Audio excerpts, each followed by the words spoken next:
चर्चा में मेरे साथ बीजेपी की तरफ से महेश वर्मा, कांग्रेस की राष्ट्रीय प्रवक्ता अलका लांबा, एलजेपी रामविलास पासवान गुट के नेशनल वाइस प्रेसिडेंट और मुख्य प्रवक्ता, ये वकील भी हैं, ए.के. वाजपेयी, देश के जाने माने वकील के मनन, और इस पैनल के सबसे अहम सदस्य जगदीप छोकर साहब, संस्थापक हैं एडीआर के, एसोसिएशन फॉर डेमोक्रेटिक रिफॉर्म्स। ये भी याचिका करता है, आरटीआई के तहत ये जानकारी मांगते घूम रहे हैं, और अब से नहीं सालों से ये मुहिम, पारदर्शिता की मुहिम चला रखी है। पर मौलिक अधिकार ही नहीं है जगदीप छोकर साहब आपका ये जानने का कि राजनीतिक पार्टियों की फंडिंग कहां से होती है, कौन करता है, कितनी करता है। ये कह रहे हैं अटॉर्नी जनरल।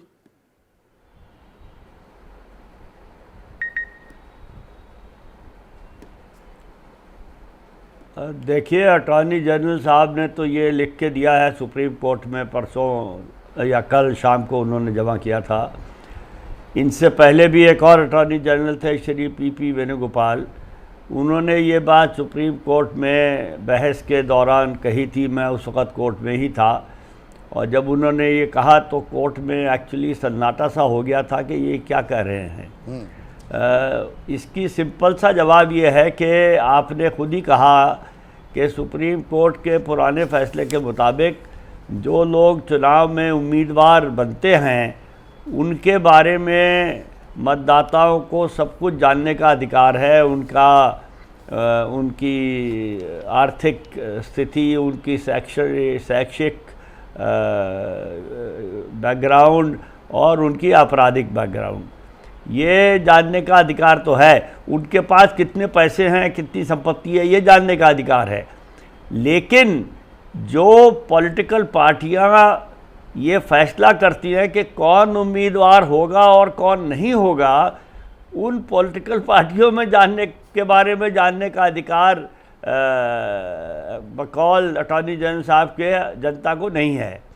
मेरे हिसाब से तो ये बहुत गलत बात है, और इसके बारे में आज भी दिन भर सुप्रीम कोर्ट में बहस हुई और कल भी होगी, और उसके बाद सुप्रीम कोर्ट अपना फैसला देगी। बाद में फैसला पहले रिजर्व होगा। एक और ऑब्जर्वेशन जो आई है छोकर साहब, आज सुप्रीम कोर्ट ने कहा कि भाई चुनाव आयोग को सीलबंद लिफाफे में पूरी डिटेल्स दें राजनीतिक दल। क्या ये देंगे, या ये दरअसल राजनीतिक जमात की एक मिली भगत है, सबके दाढ़ी में तिनका है, कोई भी नहीं देने को तैयार जानकारी? देखिए, ये बात जो सील बंद लिफाफे में सूचना देने की बात थी, ये एक पहली हियरिंग में कहा गया था, और उसमें ये कहा गया था कि ये सूचना इलेक्शन कमीशन को दे दीजिए, और वो बहुत सी पॉलिटिकल पार्टियों ने सील बंद लिफाफे वहाँ भेजे हुए हैं, उनके पास रखे हुए हैं। आज जो सवाल उठा था वो ये था कि क्या ये उसी तारीख तक देनी थी कि उसके बाद भी देनी थी। तो सुप्रीम कोर्ट के बेंच ने कहा कि ये था कि आप ये देते रहिए, ये किसने कहा था कि उसी दिन तक देनी है, उसके आगे नहीं देनी। तो इस पे जो इलेक्शन कमीशन के वकील थे उन्होंने कहा कि मैं इसके बारे में अपने वकील से पूछ के आपको कल बताऊंगा। लेकिन ये सील बंद वाली जो बात है ये बड़ी अजीब बात है, क्योंकि इलेक्टोरल बॉन्ड की जो स्कीम है उसके अंतर्गत पॉलिटिकल पार्टी को ये पता नहीं होना चाहिए कि किसने उनको दिया है पैसा। अच्छा। लेकिन हमारी माननीय सुप्रीम कोर्ट ने ये कहा कि हमें बताओ किसने दिया है।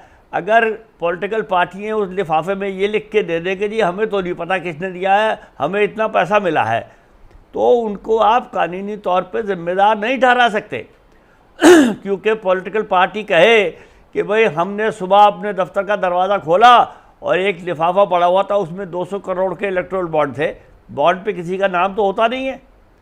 तो ये सुप्रीम कोर्ट का ये उनको सील बंद लिफाफे में सूचना पॉलिटिकल पार्टियों से मांगना, ये मेरे ख्याल में कानून के हिसाब से ठीक नहीं है। अगर उनको सूचना चाहिए है सुप्रीम कोर्ट को, तो उनको स्टेट बैंक ऑफ इंडिया से मांगनी चाहिए, क्योंकि स्टेट बैंक ऑफ इंडिया ही एक एजेंसी। जैसे ही घड़ी का काटा दोपहर 2:30 पे आए, बबीता जी का दिल सास बहू साजिश के लिए मचल जाए। और ये है इनकी बहू, पूरे दिन ऑफिस की टेंशन हो जाए गॉन जब ये करें अपना फेवरेट शो फ्री टाइम पे ऑन। इनकी तरह आप भी देखिए अपना फेवरेट शो अपने टाइम पर और डाउनलोड कीजिए एबीपी लाइव ऐप अपने स्मार्ट टीवी पर।